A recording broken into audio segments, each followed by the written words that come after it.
Selama lebih dari 100 tahun, tubuh seorang Yulia Pastrana dipamerkan untuk menjadi hiburan penonton. Tubuh yang aku maksud di sini adalah tubuh yang udah nggak bernyawa, alias mayat. Kalau kalian pikir mayat atau tubuhnya ini cuma ditidurin biasa aja kayak mayat pada umumnya, kalian itu salah. Jadi tubuh Yulia Pastrana ini dipamerkan dalam kondisi berdiri. Kakinya terbuka, tangannya berada di pinggangnya, dan matanya juga terbuka. Tubuh nggak bernyawa ini dibuat bener-bener seolah kayak patung seni yang lagi dipamerin. Terus kalian tahu siapa yang paling bahagia melihat tubuh Yulia Pastrana ini menjadi tontonan masyarakat? Nanti ku kasih tahu. Julia Pastrana atau dibacanya Julia Pastrana atau Yulia Pastrana, nah dia tuh lahir di pegunungan Meksiko Barat pada tahun 1834. Dia berasal dari salah satu suku di sana. Nah, ia itu terlahir dengan kondisi rambut yang tumbuh menyelimuti seluruh tubuhnya. Rambut tersebut tumbuh di wajah, lengan, kaki, perut, dan pokoknya semua area di tubuhnya. Keunikan langka ini dikenal dengan nama hypertrichosis. Bukan hanya menderita hypertrichosis ini, Yulia juga mengidap penyakit lain, yaitu namanya hiperplasia gingiva. Nah, kurang lebih hiperplasia ini adalah pembesaran atau penebalan pada bibir dan gusi. Perpaduan dari kedua penyakit yang langka ini, yang dia derita ini, memberi dia penampilan yang sangat unik, sangat berbeda daripada manusia kebanyakan.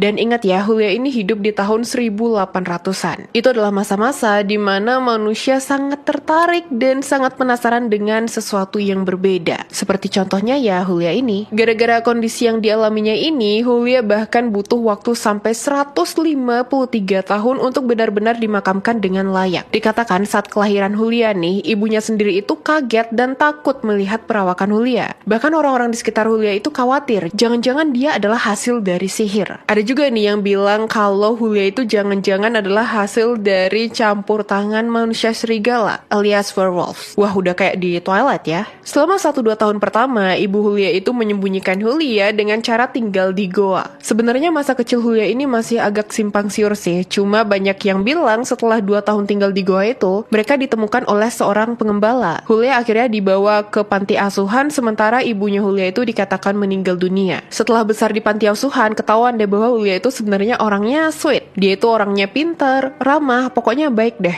Tapi sifat-sifatnya ini ketutup sama penampilannya. Orang-orang tetap fokus sama penampilan berbulunya yang sangat unik. Penampilannya ini bikin dia terkenal, udah jadi selebriti lokal lah di sana. Saking terkenalnya nih, gubernur di kota tersebut, yaitu namanya Pedro nih, juga ikutan tertarik sama penampilan unik Julia. Tertarik dalam artian lain ya. Nah, si gubernur ini mengadopsi Julia dari panti asuhan. Diajak tinggal di rumahnya untuk dijadikan hiburan. Ya, hiburan. Sebelumnya aku udah pernah cerita bahwa hidup di tahun-tahun tersebut, tahun 1800-an itu sangat mengerikan bagi mereka yang punya penampilan unik. Karena mereka ini bukan dianggap sebagai manusia, melainkan sebagai hiburan.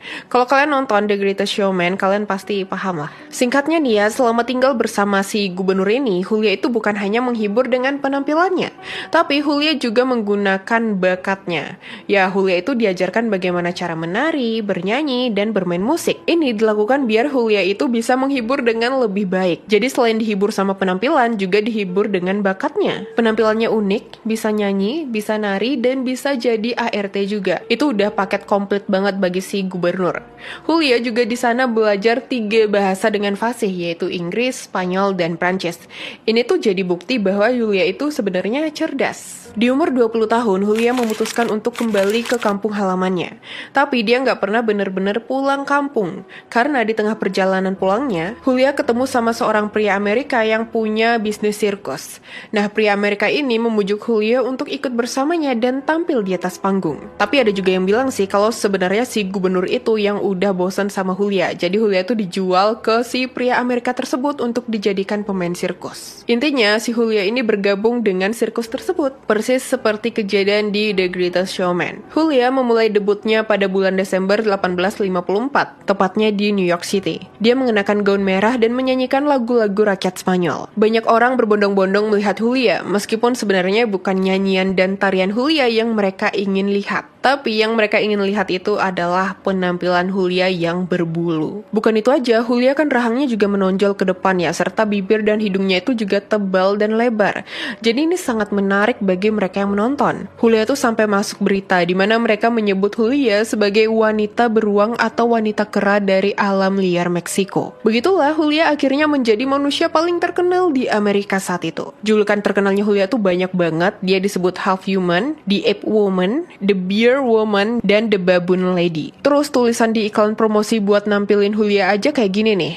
Hasil dari manusia yang tinggal di gua dan berhubungan dengan kera. Kawin silang kera dan manusia. Makhluk yang sulit dideskripsikan. Pokoknya Julia itu disebut setengah manusia dan setengah orangutan. Kalian tahu siapa yang ngasih klaim kayak gini? Klaim setengah manusia dan setengah orangutan? Dia itu adalah seorang dokter. Tepatnya Dokter Alexander. Dia tuh sempat memeriksa Julia dan menyatakan bahwa Julia itu hibrida, alias setengah manusia dan setengah kera. Bayangin seorang dokter memvonis kayak gitu. Karena kesuksesan show-nya Julia nih, pihak sirkus memberikan Julia manajer baru. Namanya adalah Theodore Land. Jadi selamat datang untuk Theodore Land. Theodore Land ini sama Julia udah 24/7, pokoknya setiap saat. Apapun itu urusan Julia, maka si Theodore ini yang ngatur. Dari sini nih Theodore itu dapat uang yang sangat banyak, yaitu dari ngurusin Julia. Melihat kesuksesan Julia, maka Theodore itu memutuskan bahwa ini adalah saat yang tepat untuk membuat tur Eropa untuk Julia. Julia itu jadi makin sukses dan semakin terkenal nih gara-gara tur Eropa ini. Dan Julia itu juga membuat Theodore Land menjadi sangat kaya. Untung dari turnya ini nggak main-main, bahkan sehari itu Julia bisa tampil 3 kali. Dan itu dirap untungnya kebanyakan oleh si Theodore ini. Theodore melihat Julia sebagai aset berharga yang memberikan dia kekayaan berlimpah. Dan untuk memastikan aset hidup berharganya ini tetap berada di sampingnya, Theodore itu memutuskan untuk melamar Julia.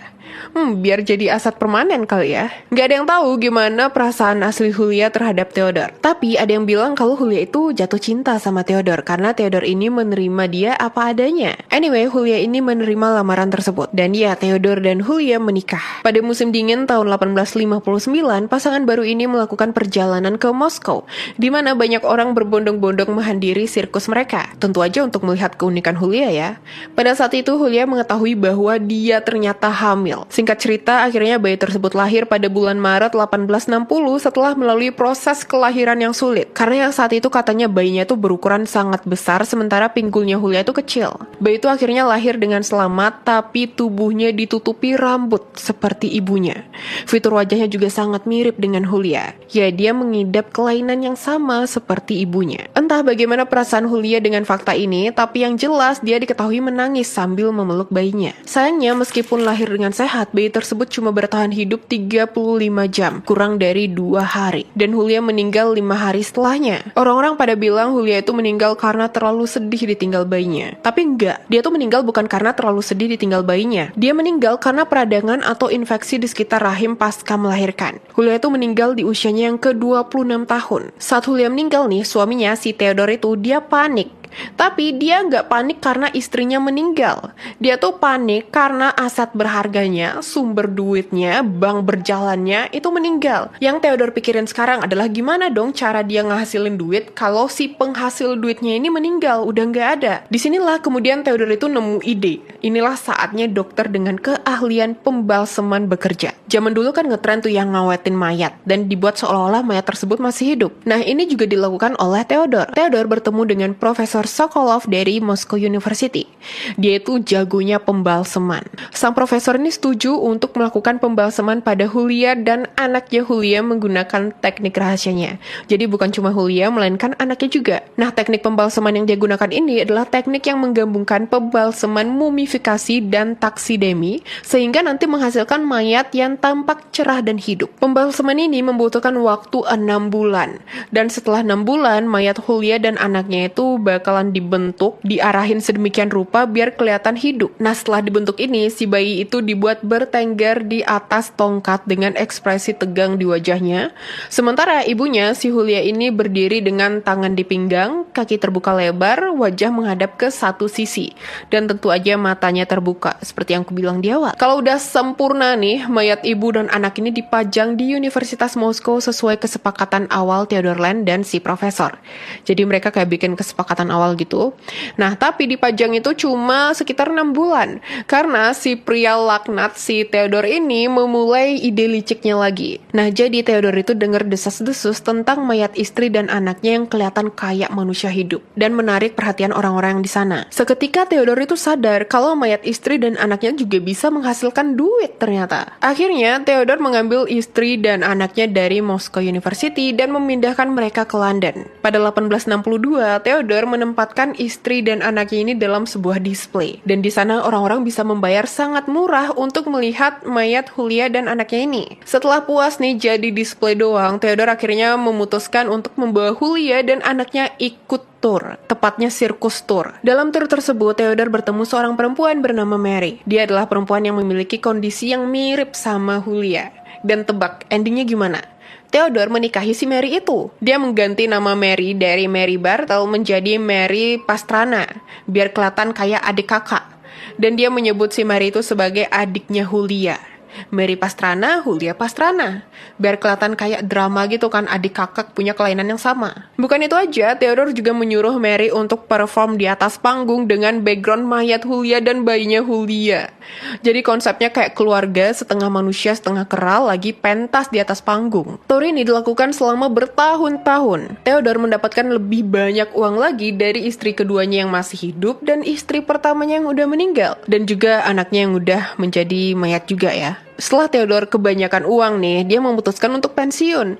Dan entah gimana, Theodore tiba-tiba jadi gila. Gara-gara ini, Mary memasukkannya ke rumah sakit jiwa dan dia meninggal dunia di sana, si Theodore. Bye, Theodore. Untuk Mary Bartle, tenang aja, dia hidup nyaman dan baik-baik aja. Dia pindah ke Jerman dan menikahi laki-laki berondong yang 20 tahun lebih muda dari dia. Nah, si Mary ini menjual tubuh Julia dan anaknya ke orang Norwegia. Dan orang Norwegia itu memajang ibu dan anak ini di Oslo. Selama beberapa dekade, Julia dan anaknya pindah-pindah terus. Kadang di pameran, kadang di taman hiburan, kadang di museum, kadang juga di rumah hantu. Kebayang nggak tuh? Pokoknya tubuh Julia dan anaknya ini terus dipindah-pindah agar bisa menghasilkan cuan. Sampai akhirnya setelah berpuluh-puluh tahun, budaya menampilkan keanehan manusia itu mulai berubah kan. Pameran-pameran aneh juga semakin gak ada peminatnya.